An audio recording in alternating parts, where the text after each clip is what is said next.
জুমাতুল বিদা আমাদের কাছ থেকে বিদায় নেওয়ার মানেই হলো রহমত, বরকত, নাজাত সবই বিদায় নিল। রমজানে একটা আমলের সওয়াব কত গুণ বলছিলাম, মনে আছে আপনাদের? 700। বলেন কত? জোরে বলেন কত? 700 গুণ আল্লাহ দিতেন। 700 গুণ। চিন্তা করতে পারেন, একবার সুবহানাল্লাহ বলা মানে 700 বার বলা। সুবহানাল্লাহ।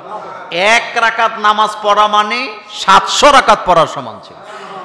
চলে যাচ্ছে, এই সুযোগটাই আমাদের কাছ থেকে বিদায় নিয়ে চলে যাচ্ছে। এটা হলো জুমাতুল বিদা।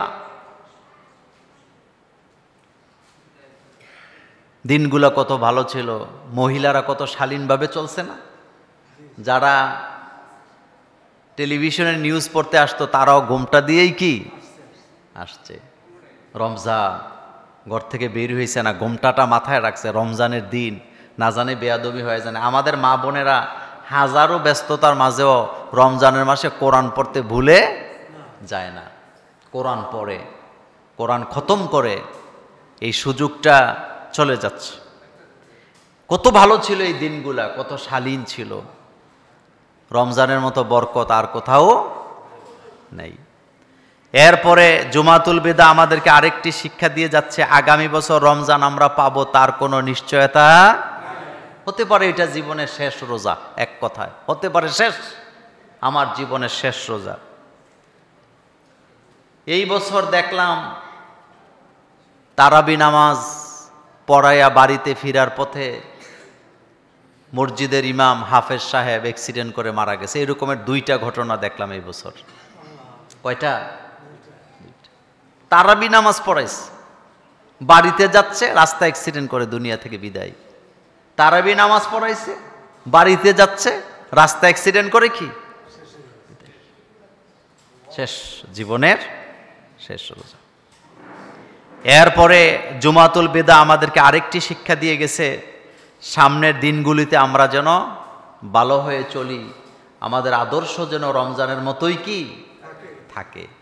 আপনারা আমরা সিদ্ধান্ত নেই, রমজানে আমাদের ঘরে যেভাবে কোরআন তেলাওয়াত হয়েছে, রমজানে আমাদের মা বোনেরা যেভাবে কোরআন তেলাওয়াত করেছেন, আমরা যেভাবে নামাজ জামাতের সাথে পড়েছি, আল্লাহ যেন আমাদেরকে তৌফিক দান করেন মৃত্যু পর্যন্ত যেন আমরা এভাবেই যেন আল্লাহ যেন জামাতে নামাজ পড়ার তৌফিক দান করে। জুমাতুল বিদা আমাদেরকে আরেকটি শিক্ষা দিয়ে গেছে। দেখেন, গত রমজানে ছিল কিন্তু এই রমজানে ছিল না, এরকমের হাজার হাজার মুসল্লি আছে নাকি নাই? গত রমজানে ছিল কিন্তু এই রমজানে নেই, তারা নাই। তাদের হাড্ডি গুড্ডিও আপনি খুঁজে পাবেন না, তারা দুনিয়া থেকে বিদায় হয়ে গেছে। আমরা দোয়া করছি আল্লাহ রব্বুল আলামিন যেন আমাদেরকে রমজানের রহমত, বরকত, মাগফিরাত সম্পূর্ণ রূপে যেন আল্লাহ আমাদেরকে দান করেন। আল্লাহ যেন আমাদের জীবনের গুনাহগুলি মাফ করে দেন। এই জুমাতুল বিদা থেকে শিক্ষা নিয়ে আমরা যেন মৃত্যু পর্যন্ত ঈমানের পথে, আমলের পথে চলতে পারি।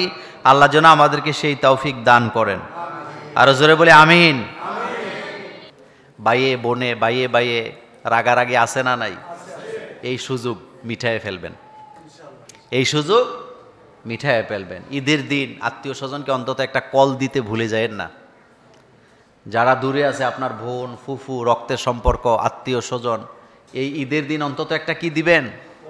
একটা কল দিয়েন। আবার আপনারে কল দিলে আপনি ধৈরেন না, পরে 6 ঘন্টা পরে কয়েন আমি ব্যস্ত আছিলাম। আমি দেখছি মানুষের কোনো কামই নাই, হেতেরে ফোন দিলে পাওয়া যায় না। যদি বলি ভাই তুই তো ফোন ধরস না, অনেক ব্যস্ত, আসলে গোড়ার ডিমতে হুইয়া হুইয়া কাটায়। আসেনি কথা কর না কেন? ওই দেখছেন নি বৈশা রয়েছে, আমি ফোন দিলে পাই না, যদি কেউ ফোনে পাই না কয় মোবাইলে নেটওয়ার্ক নাই। অর্থাৎ কথাটা বুঝাইলাম এইভাবে, ভাই বোনের সাথে রাগারাগি আসেনি, সব পরিবারই তো আছে। কথা কর না কেন? আছে না নাই? রাগারাগি নাই এরকম পরিবার নাই। ওই হাদিস মনে করবেন, যারা রক্তের সম্পর্ক ছিন্ন করে তারা জান্নাতে যেতে পারবেন। এই জন্য ঈদের দিন এটা মিটায়ে ফেলবেন, এটা একটা সুযোগ আছে। অথবা ঈদের আগে এটা মিটানোর কি করবেন? চেষ্টা করবেন। একটা সুযোগ আছে, সুযোগ আল্লাহ দিছেন, এজন্য আসেন আমরা ভাইয়ে বোনে ভাইয়ে ভাইয়ে কারো যদি ঝগড়া থেকে থাকে আমরা যেন মিলমিশ হয়ে যাই, আমরা যেন অতীতকে ভুলে যাই, সামনের দিনগুলি যেন আমরা ভালোভাবে আনন্দে কাটাইতে পারি। আল্লাহ আমাদেরকে তৌফিক দান করুক, আমরা বলি আমিন। এবং আমরা যেন আমাদের শালীনতা বজায় রেখে যেন আমরা আমাদের আনন্দগুলি করতে পারি। আপনাকে যদি ঈদের মধ্যে কেউ দাওয়াত দেয়, শ্বশুর বাড়ির দেখ, ভাইয়ের বাড়িতে দেখ, বোনের বাড়িতে দেখ, আপনি রাগ করেন না, আপনি গ্রহণ কইরেন না, এরকম কাজ করেন না, আপনি গ্রহণ কইরেন। এতে করে সম্পর্ক আরও কি হবে? দৃঢ় হবে, জোরদার হবে। আপনি নাকামি করেন না। কেউ আপনার দাওয়াত দিলে আপনি দাওয়াতটা রক্ষা করার চেষ্টা করবেন, এটা মুসলমানের হকও বটে। মুসলমানের কেউ যদি কাউকে দাওয়াত দেয়, এই হক রক্ষা করা এটা কি হক? দাওয়াত রক্ষা করা এক মুসলমানের উপর আরেক মুসলমানের হক। আল্লাহ যেন আমাদেরকে তৌফিক দান করে।